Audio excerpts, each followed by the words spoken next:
Hi everyone, welcome back. In today's video, we'll be talking about the nice looking earbud, the Sifga M300. Before we start, let me thank Sifga for sending over the M300 in for review. But rest assured, this review is 100% my own personal opinion. Let's start with the box itself. The box is really plain. Well, at least they put the specs here. Okay, let's just open the box. Inside the box, we get this nice case and then a user manual. And inside the case, here is the earbuds itself.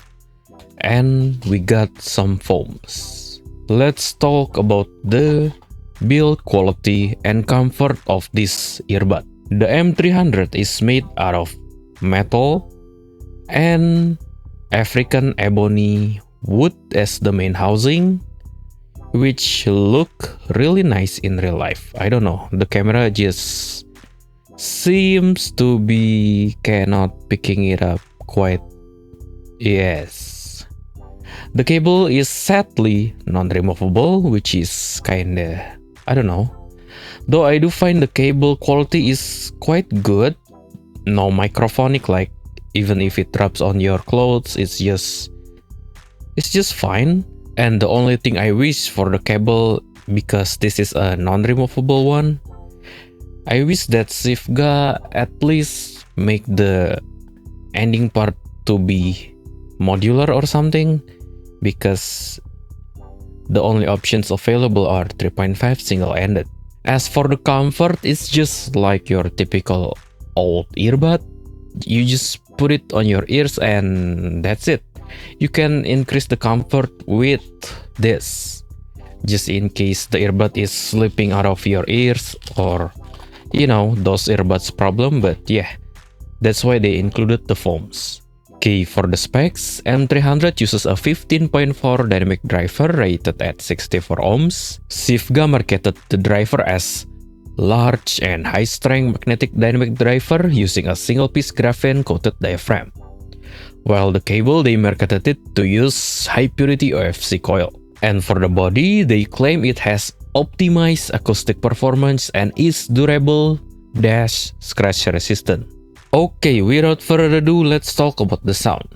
The setup I use, obviously the Sifga M300, using the stock foam to increase the comfort, and using VOQ X13, Poco M6 Pro, and the music is from Apple Music. The genre is mostly J-pop, EDM, rap, metal, and jazz. My first impression with the M300 is that it sounds neutral and almost sounded like the HD600 in a way from Sennheiser. It definitely has a warm tonality with rolled off sub-bass, slightly rolled off treble, forward mid-range, and borderline being shouty. Let's talk from the bass. The bass is where usually earbuds being a hit or miss for me. Why? Because it's really fit dependent. Let's say if we can't get a good fit, then it's gonna sound really anemic.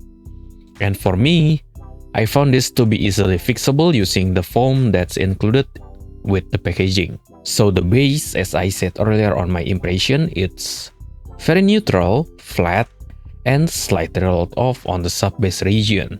And I found the bass to be quite satisfactory in terms of its punch and agility. Metal music with lots of double pedal works really well on this. As for the mid-range is actually forward, slightly warm, and somehow, despite being forward, it felt like, what's the word again? Cozy? Without any foam, the mid-range is a bit aggressive, especially the vocals, but with the foam attached, it fits right back to the correct place. But maybe it's just because of the fitting, because the foam is like, let me just open the foam for you. The foam is just like a donut rather than full covering foam. So it doesn't really change the tonality, but it does help with the comfort and fitting. So in a way, it kinda changes the tonality not in the direct way, more like fixing the fitting. So yeah, with the foam, the mid-range is kinda getting more warmer because maybe I get more lower mid-range because of the fitting is more comfortable. And I really love the mid-range, especially the vocal presentation. It has a superb timbre, zero metallic. It really feels like I am listening using a portable HD 600 series on an earbuds form, if that makes any sense. But yeah, it's really nice. For vocal, if you love vocal, this is approved. For the treble, the M300 is slightly rolled off, nothing weird going on here, it just has enough air and that's it, nothing else. For technicalities, for a 65 USD earbuds, the technicalities I would say it's quite good.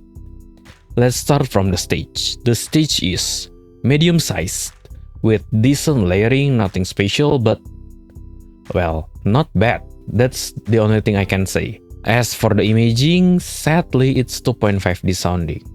It does not sound holographic even with QX13, but it does not randomly throw sound at you. Separation and positioning, it's good. Definitely good enough for gaming use, and I tested this on several shooting games. I found the M300 to have a very good positioning, while on intense gunfight, the separation between gun and footstep is okay, not exactly as sharp and separated as your IM, but most likely it's the trade-off of earbud shape rather than a direct cons of the M300 as a product. And detail retrieval, it's decent, nothing special. It has enough micro details for its price. Okay, for the conclusion, if you're in the market for a sub 100 USD earbuds, I honestly think the M300 is a good option to consider. It has a HD 600 like tonality and a very natural timbre, definitely suits all genres and even can be used for gaming. The only cons I could nitpick is that, well, obviously because it is an earbud, so the fitting is kinda hit or miss, but for me it's easily fixable using the foam, not sure with other people. And then the cable, I wish that this is MMCX or the termination is modular, but hey, it's just me. And you guessed it, self-ads time! I open a music mixing and mastering commission. Let's say you want to cover a certain song, you only have your vocal take and an instrumental file of the song, no worries, I can mix and master it for you. Or if you have all the stems, like you record everything yourself, that's even better. It's easier for me to mix and master. Anyway, if you found this review helpful, leave a like, hit subscribe, and share the video with your friends. Okay, that's all from me for now. Thanks for sticking with me until the end. Bye bye.